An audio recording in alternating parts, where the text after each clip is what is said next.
Grant Robertson himself is showing up to the protest. Let's come around here and get him walking in. Here he is.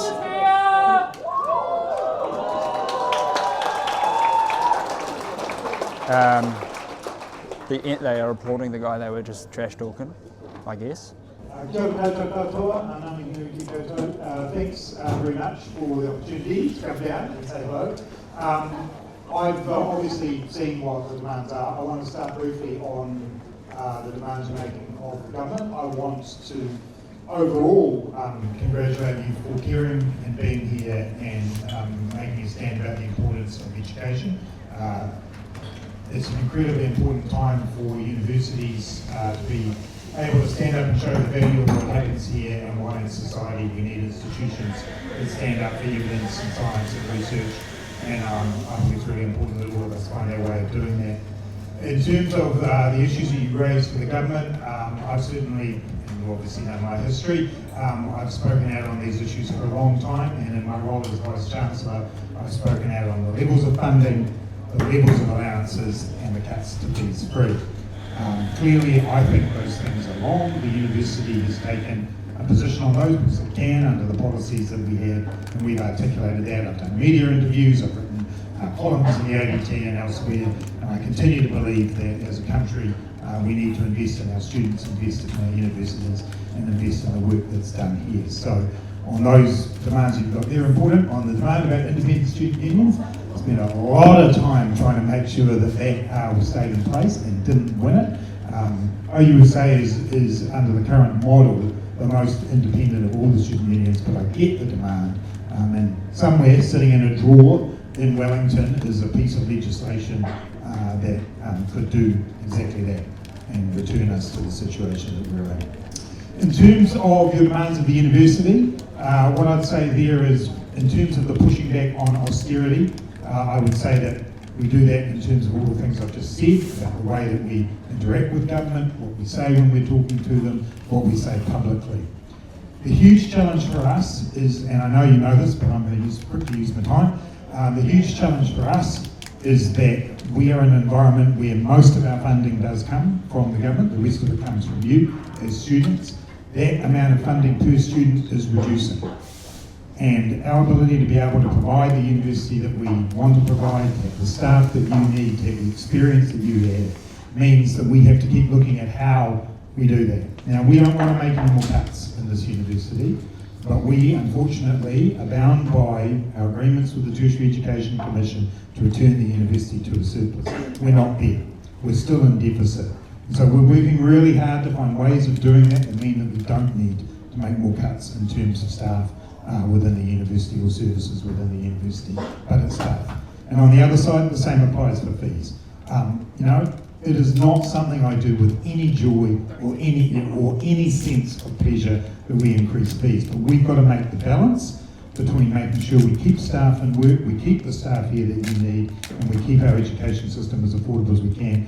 We have lifted our hardship funds, we have put more money into equity scholarships, we'll keep doing those things, but that's an incredibly difficult and trade-off for us when we're facing a reduction in government funding that we are. A lot more I can say, but I'll happily take your questions and comments. Kia ora.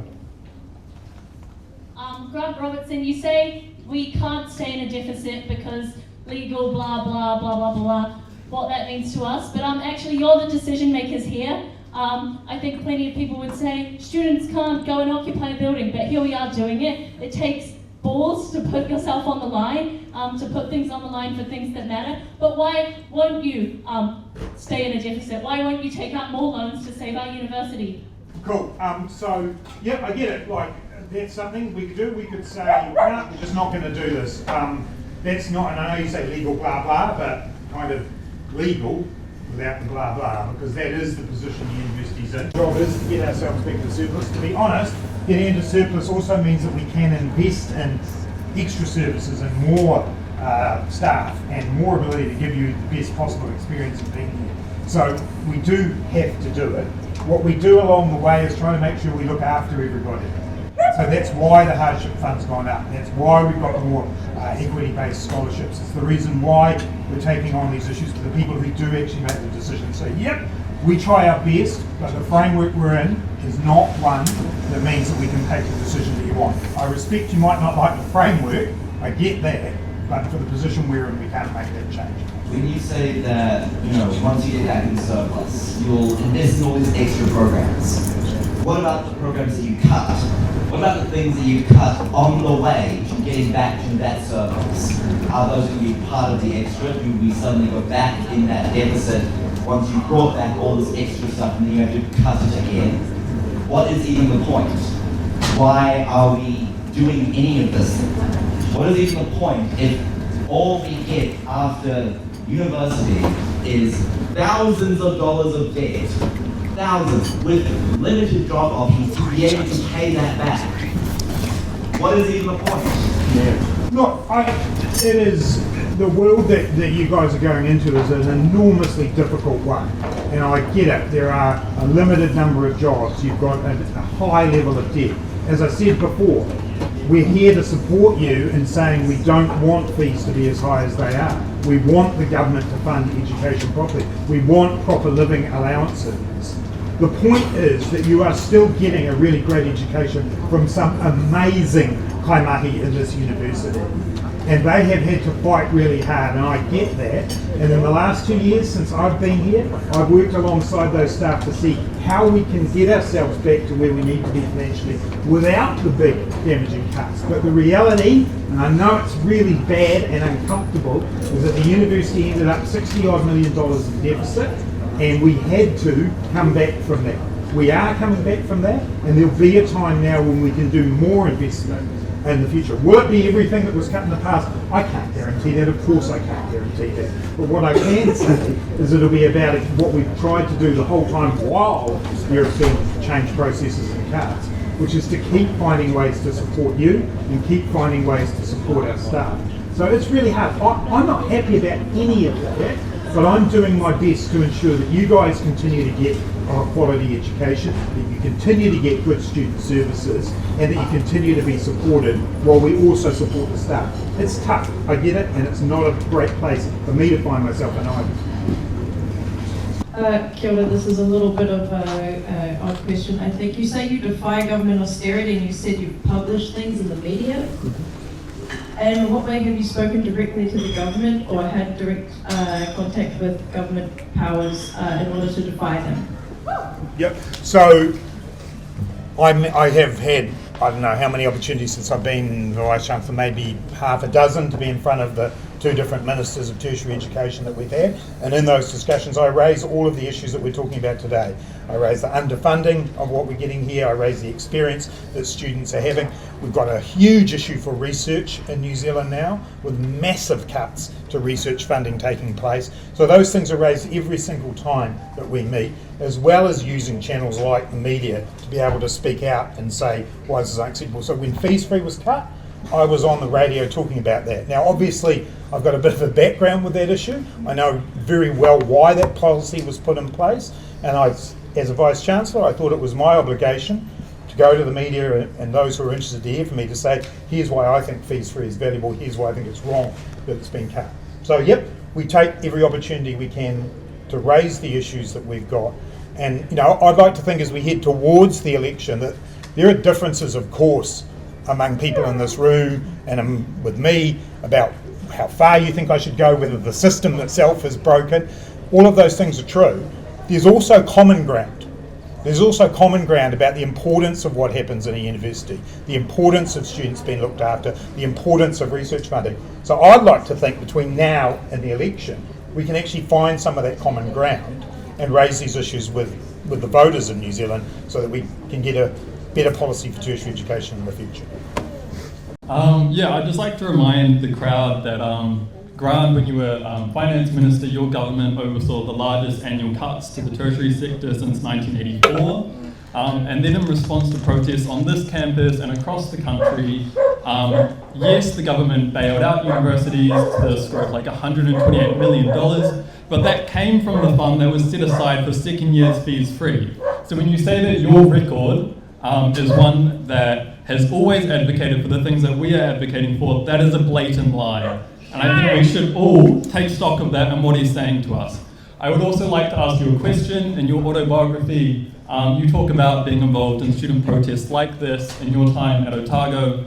And there's a quote in there where you said you thought the university had to take a stand, make a stand, if we want to get it exactly right, against government austerity, essentially. It was fees increases and things like interest on student loans. I'd like you to speak to what you would say to your younger self, who would be right here with us, asking the same things of you. So, as I said at the beginning, I am pleased that you guys are protesting about these issues because I think they really matter, as I did then and as I do now. There are differences from back then. We didn't have an interest-free student loan scheme. Fees went up by 15% one year and then 18% the next year. We were in an environment where people were dropping out day by day. You're still in a really challenging environment today. So I respect your right to protest. I respect your right to raise these issues. I'm sorry, and I don't think it's that useful for the two of us to get into a big argument about it, but your depiction of the way we funded tertiary education when I'm government isn't correct. There was 1 year where inflation went up by nearly 7% and the amount of funding that universities got from the government didn't match that, and that was the year in which we put the extra $128 million in to try to help universities out.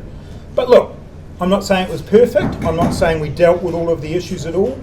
I do know that I was really proud to bring the fees-free policy into being, and I'm really gutted to see it going the other way. So what I'd be saying is the message to my younger self is exactly what I just said. I'm pleased that people are protesting about it. Let's make sure we focus on getting change in these policies because that's what the country needs. So you said at the start that we can't, we're stuck within this framework that we can't do anything about without risking our roles and reputations. So I was wondering if you were willing to personally take on any risk in your role as Vice-Chancellor, maybe even risking your role as Vice-Chancellor, in order to stand up for our university, to not make fee hikes, and not to make any cuts to our staff or our programs. And if the answer is yes, I would like to hear exactly what you're planning on doing and when. So I think I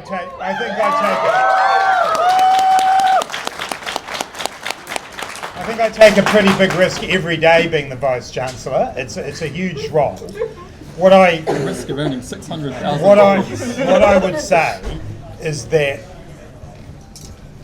I get that you think I should say to the government, we're not doing this. We're not going to increase fees at all. We're not going to cut anything. I would literally be out of a job, and maybe your view is that's what I should do. It's not my view. I came here to be constructive, to do something about a university that I truly believe in, the staff who are here and the experience that you guys are having. It's the only reason I came back here is because I believe in this place. So I'm not going to walk away from that. I'm going to make sure that within the framework that we've got, I'm doing my best to raise all the issues you're saying and make sure that we have a university that's producing fantastic graduates, that's providing great research opportunities, that's supporting students. So that's my approach. I get it. You'd take a different approach, and that's totally your prerogative. It's not the way I approach this job. My job is to get in and do my very, very best to make sure that we have the best university we can. But I get it. It's not the way you would do it. Rolling over to the government. Yeah, so is what you're saying that because defying the government will always bring you risk, that you will totally capitulate to them, you will just watch them continue to underfund the universities, to implement neoliberalisation more and more and more, because you're hoping that maybe you'll be able to make some small wins in there. No. Is that what you're saying? And No, do you it's think not that what your past activist students No. would agree? No, it's not what I'm saying. What I'm saying is that I'm going to fight every day for this university and for the students in it to make sure that we get as good a funding as we possibly can. I'm going to make sure that I look after our students and our staff during that period of time. Like I say, not the approach you're asking me to take, but the values that sit behind it are the ones I've just said. Hi Grant, I just wanted to ask, do you think the university's financial situation would be maybe a little better if you didn't pay yourself $600,000 a year? So, I'll give you the technical answer and then I'll give you the other answer. The technical answer is actually the university doesn't set that salary, it's set by the Public Service Commission, so it isn't actually a decision that's taken inside the university. It's taken, and all the Vice-Chancellor's salaries are set that way. Yeah, it's a big salary. It's a big salary. I work extremely hard for it, and I give 10% of it back in terms of scholarships for first and family students. I think I'm the first Vice-Chancellor that's ever done that. So yep, it's a big job with a big salary package and a whole lot of things attached to it, but it wouldn't necessarily change the university's financial position because it's not actually set by the university. You say that you stand with students. Where were you during the protest today? So I didn't get an invite to the protest today, but the protest was organised. Yeah, the protest was organised. You actually did. The protest was organised. The protest was organised at the same time as the Senate meeting, the Academic Senate meeting. Those meetings are set at the beginning of the year. We hold them every month. It coincided exactly with it. But hey, I'm here now. We left our lectures for this kind of thing. Cool, but I had an obligation to a big group of academic staff who I've heard you all care about today. We had our meeting that's organised from the beginning of the year, but literally I'm here now, and trust me, I've been on a lot of protests. See you next time. Hi, Grant. The question is, to what extent can the university legally take out loans so that they can avoid cuts to staff and fee hikes and so on? It's a great question. And So what have you done? so universities are capped for the amount of money that they can borrow. So each university, it's to do with the amount of assets you've got. So a ratio. For the University of Otago, we're allowed to borrow approximately $330 million. We are right pushing up against that now. We mainly borrow to build things, build buildings, and we've just finished a big building in Christchurch for the med school up there. But we cannot, by law, borrow more than that amount. It's set by the government, and we're right up against it, and within the next few years, we'll get really close to our cap. Once we start paying down the costs, some of the interest costs, and reducing a little bit of that debt, in a few years' time we'll have a bit more room, but not for probably the next 5 or 10 years. You say that you love organisations like this, and so do I, being part of the groups that organised it. But yet, as we did this, and we advertised and we mobilised, we have been fought every step of the way. Our posters are taken, they're taken down, they're swiped.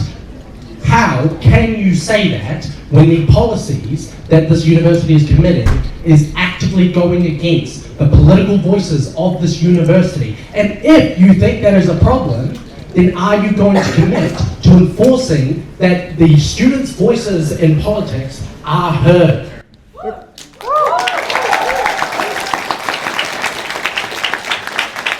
On the specific point about the posters, I know there was a particular incident actually right here where it was a mistake and it was wrong and that was acknowledged. Sorry? Yeah, sorry, I was trying to answer the person who asked it. So with that specific incident about the posters that was actually in here, that was a mistake, that was acknowledged in critic that it should not have happened. I'm strongly of the view that in the places where posters are meant to be, we should make sure that those posters are able to be seen by everybody on that specific point. On the point more generally, I don't know what the policies are that you're concerned about that stop it. I support the right to peaceful protest. I want to make sure that we have good dialogue in the university about issues around tertiary education funding. I really want to do that as we lead into the election. So I don't think that's what the university is doing. If you think the university is doing things that are preventing the political voice, then let me know, and I'm happy to work on that. At the last second, you wanted us to give up our bargaining chip just to meet you in your power. You are the Vice-Chancellor. What more power can you have over us? Yeah, so just to be really clear, the reason why I was keen to meet outside rather than here was a safety reason about people coming in and out of the lecture. It was just that. Outside posters. They're doing it right now. Don't let us poster outside. Okay, We don't need you poster on buildings because it costs lots of money to get rid of the posters, but there's heaps of places for posters around the campus. Just to clarify, as someone who's been on like the receiving end of a lot of like correspondence with like emails and stuff from like the university around like postering and stuff like that, like yes, like when we put up posters on like those lampposts or like a bare surface or wherever, we tend to get an email from the university saying, you know, if we do that, they're going to hunt down individual students and find them and do et cetera, et cetera, et cetera. For the last fees protest we tended to do, we put up a bunch of like blue tack posters up around like the library and the link and stuff, and those all got systematically taken down by university staff. So I think that's also what Ross was getting at. Okay. So could you respond to that? So the blue tack poster thing, I don't know anything about that, so we're happy to talk to you about that. When the posters are put on buildings, there are staff at the university who work really hard. There's a great guy named Dean who's in charge of the grounds and the campus, who has to spend huge amounts of time cleaning those off from these buildings. So we are going to keep saying to you, there are heaps of places to put posters up. We can identify more that we can that doesn't create that kind of issue. Happy to do that. I just have kind of two brief questions, which both touch on your answers that you've given so far. The first is, can you commit to appealing the cap on borrowing that the uni has been given? And secondly, you've spoken to your true belief that fees free is important and we should be getting that. Will you consolidate that with your vote in this election with a party that's committed to that? I love that I'm being asked about who I'm going to vote for. I'll be looking really closely at the policies of all political parties when I cast my vote, and I encourage everybody else to do that. What's the first question? Will you try and... Oh, the cap, yeah. On the cap on the loan, we have had some conversations with government around that. Yeah, look, it is something that I think we should be talking more about. Perhaps drawing on my past, I think sometimes borrowing by public institutions is seen the wrong way. You know, it's actually something that they can do more of. It's different from an individual borrowing. So yeah, that's potentially something I think we could raise more with the government. Up until, I'm going to get it wrong, 8-9 years ago, universities couldn't borrow at all, and they had to fund all of their building off the balance sheet. So it's an advance to be able to do this. But yep, happy to take that up. Okay. Can you tell us what the planned fee increase is? And if you don't know the answer to that, can you tell us what you will be voting for the fee increase to be? Okay, so I can't because the University Council hasn't considered that yet. I'm responsible for putting the budget together for the university along with the Chief Financial Officer. I'm going to do my best to limit the amount of fee increase that there is, because like I said to someone else earlier, I'm not happy about this, I'm not comfortable with it, but I also do have to balance that against making sure that we keep our staff in work, because I don't want to reduce the amount of staff we have any more than I want to increase the amount of fees. But they're the trade-offs that we have to make at the moment. So I'll do my best to make sure that we limit that to the greatest extent we can. But can I just say one more quick thing? We are in, and I know you know this, but I'm going to say it, we're in an environment where for the last 2 years, and I know we can have a discussion about what was done by the previous government, but in the last 2 years, the amount of money for each student that we get from the university is reducing. So we are getting less money from the university per student. So we're having to try and stretch the money that we've got. It's hard. There are difficult trade-offs. I hear the voice around the impact of fee increases and the amount of debt. We will take that into account when the council makes its decision later in the year. And can you give us an indication of where that limit is likely to be? Will be pushing? Well, I'm not going to, because literally they haven't had that discussion yet. You know that the government has set the fee maximum rate at 6%. So that's, and you would have, if you read closely what the Minister of Tertiary Education said on budget day, you would have said that effectively it's not a cap, it's actually a directive, but that's what they're saying is 6% from the government. But we will look at our budget, we will see what we can do. So you know the demands we have of the university management. Would like the University Council advocated for by Q for a nil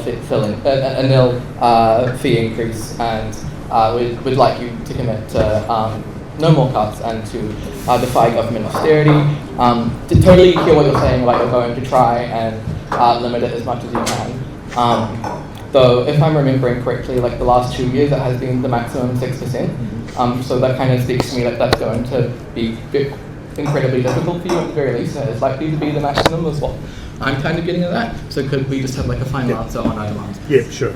And so, yes or no? Look, That would be. I can't say today that there'll be a nil fee increase, and I can't say today that there won't be more management change process which lead to people losing their jobs because of all the things that I've said earlier on. And I know you want me to take the stand that you've said. I'm doing my best to get a balance across that, to make the trade-offs. They're unpleasant trade-offs, they're hard trade-offs, but we're in a good place in a couple of years' time to be able to not make those decisions when we do get our books back into surplus. And I just repeat what I said before.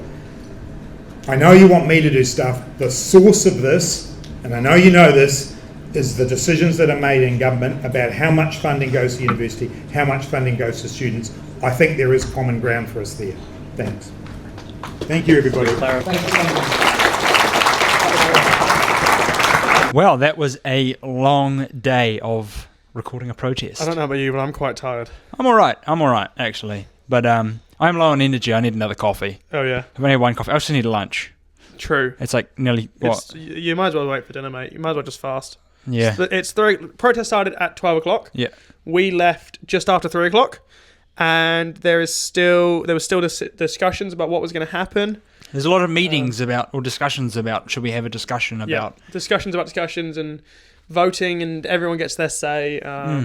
We sat down with militancy, which I quite liked. You did. They said, militant student movement, militancy, and called for violence. There were calls for violence. There was one or two calls for violence throughout the speeches. There was the Tertiary Education Union. There's a representative of the Tertiary Education Union got up in front of the clock tower and said that people were saying they don't want to get violent, people being nervous at the protest, they want to get violent. She said it already has been made violent by the other side, which I suppose is the right? The government, the coalition. I mean, they're not supporters. protesting against the right, they're protesting against the government uni, right? Yeah. So they think they've already made it violent, and she was saying that the protest should get violent, which was interesting to say the least. I mean, she was the only one. There wasn't really any other call. There was an emphasis on being frustrated but being peaceful. Yeah, she was the loose unit. She's the only one, but it only takes one. It does only take one. Yes, I but at the same time, not to say that everyone else is totally tame. I mean, it was at many times pretty monotonous and pretty boring. Yeah. Which is why most of you won't be watching this part of the video right now. OUSA's speech was a bit. OUSA. They need to learn to do better. I wish I brought like a I don't know, a mat or something, a pillow, because I could have taken a nap, because 2 speakers and both of them were put you to sleep. Utterly uncharismatic. The International Socialists who organised it were charismatic. Labour was nowhere to be seen. They were not involved. They simply vanished after Chris Hipkins came and visited campus. Apparently, there was assumptions among some people that it was because Chris Hipkins couldn't commit to full fees free, that Labour and Liam Calder, the head of Southern Young Labour, have strayed away to, I guess, protect the party's interests. Greens, Young Greens, Otago Campus Greens. Otago Campus Greens co-leaders were there. In a personal They were capacity. not acting in a Greens capacity. They were acting in a personal capacity, but they did still show up. Labour wasn't there at all. There's no Labour representative there at all. Alliance was there. And we had a great chat with them. Both the Dunedin and the Tidy candidate. We had really good conversations with them. Yes. Really open, really just willing to fight for students and quite sensible to a degree. I mean, I was expecting honestly, and I know it's a bit stereotypical. I was expecting. I don't know what I was expecting, but I wasn't expecting such articulated answers. I wasn't expecting that. We walked away thinking that was quite tame, quite level-headed, thought through. Well, it was definitely really well articulated.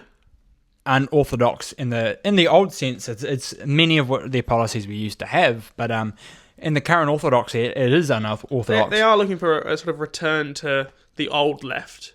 Seemed to be what they were pushing for. But they're sensible. They you can disagree with their perspectives, but you can't say that they I mean, like there were some ideas that when we spoke to them personally after they hadn't thought through Off the record, yeah. off the record, but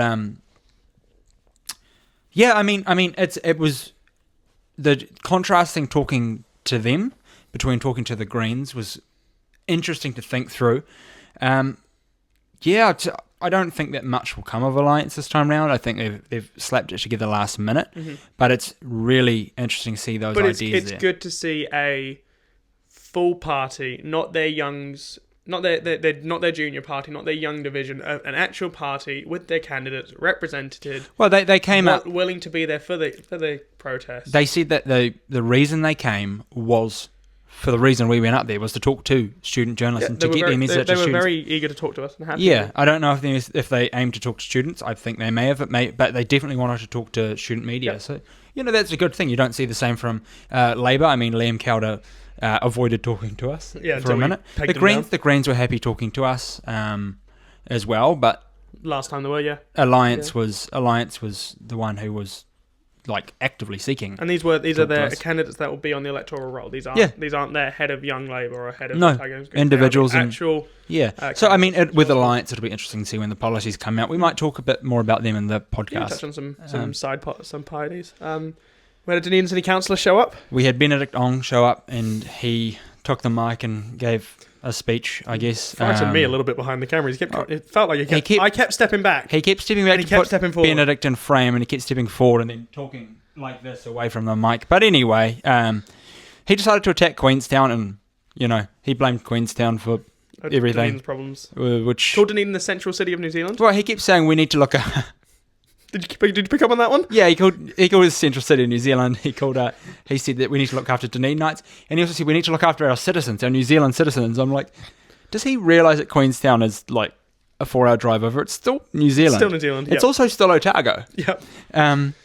This is creating issues for our amalgamation. Why would we want to amalgamate if they want to take our uni? Well, you'd be the same. Misquoted them as well. Yes, I if you're amalgamating with Queenstown, then you all share the same thing, and it doesn't really matter, right? But hey, who knows? And he was freaking out about not being able to speak. No, yes, he was. He got booed. He did. He was desperate to speak in the sit-in phase. He was desperate to speak. He also called out Clutha for suggesting that perhaps the non-urban parts of Dunedin shouldn't be as part of Dunedin, talking Middlemarch and then areas on the areas in the Thai area. Is that what they're suggesting? They're definitely suggesting Middlemarch. Maybe they're suggesting northern Dunedin as well. The parts that aren't urban, that are rural, that are just lumped in with the Dunedin district, which is probably I think it's a fair statement to make. But Benedict Ong was freaking out like he was about to be annexed by Germany or something. But anyway. Well, he did get booed out of the building.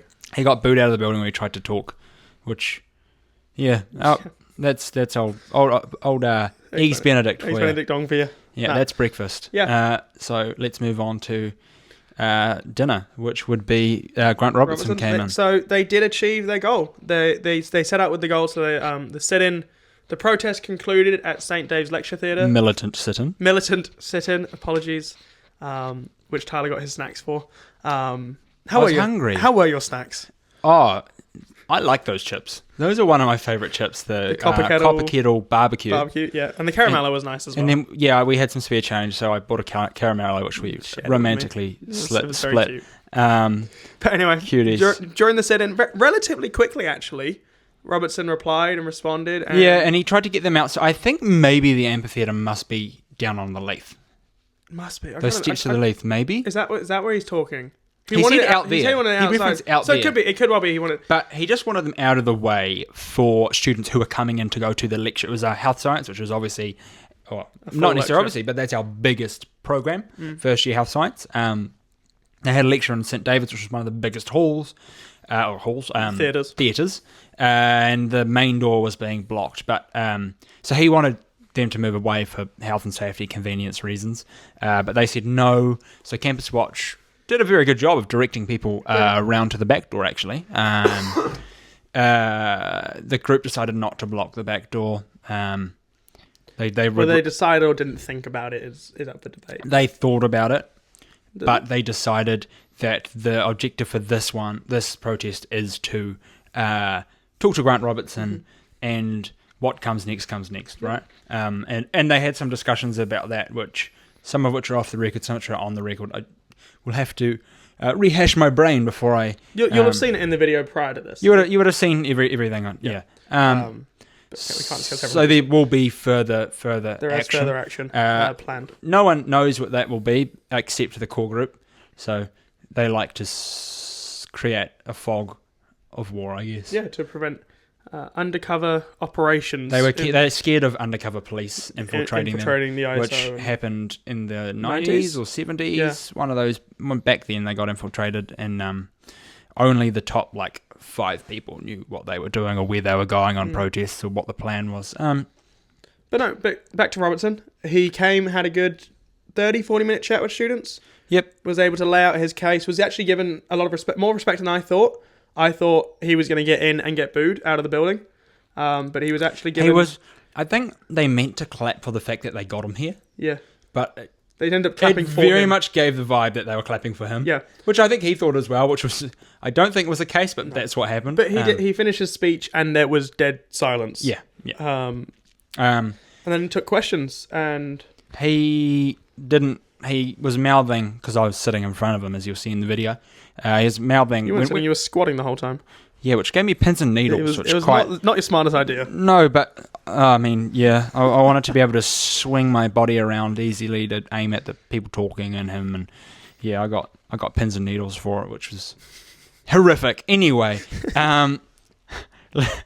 just keep it serious, Harrison. Sorry, we're a super serious media organisation. I apologise. Super serious. We were the only media organisation there the whole time, recording the whole thing, by the way, so we are... We stuck it out. Professionals. We are the only professionals there. Yes, we are the definition of professional. So professional, I'm trying to get my head back on track. Oh yeah, he was mouthing, when they called him out on things, he would mouth no, that's not true. When people would say the biggest cuts have happened under Labour or whatnot, so forth. Showing up. Yeah, he did it in the House. And they just disputed with different facts as well. Yeah. All different, presented the facts differently. And at the end of the day, the protest target really would be the government. Fees free. Well, and you see that in Robertson's answers. It was, yes, I want to, but the government. Yes, I want to, but the Ministry of Tertiary Education. Yes, we want to do this, but the government's not giving us the money. He didn't also want to risk his job. He was very clear that... He was clear on that. He wanted to keep his job because he got paid very much money for that. But he gives 10% back.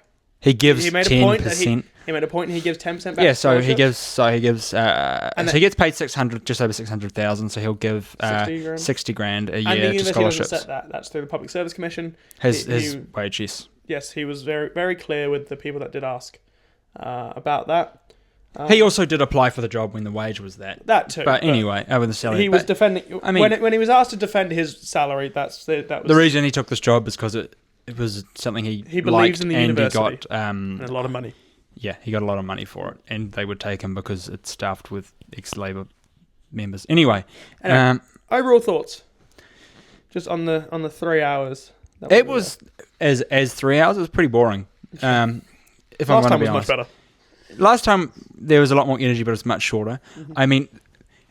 They want it to... I guess they're going to want a campaign of attrition, which is sitting outside lecture halls, blocking it up and all this and that. They might do that. It was a long 3 hours for us, though, especially when we got to St. Dave's. We were just there for a while. Yeah, I don't know. I haven't got too many thoughts, really. I just really will follow it more from here, because it does seem to be ramping up, and maybe we'll get some good footage. Yeah. Maybe we'll look like real journalists for a bit. Actually get some decent... Figure ourselves out. No, I think overall, they got what they wanted out of the protest. They did. They got their meeting. Yep. It'll be interesting to see where they go from here, what they do now, what the next escalation is, because there is going to be escalation. We were talking on our way home.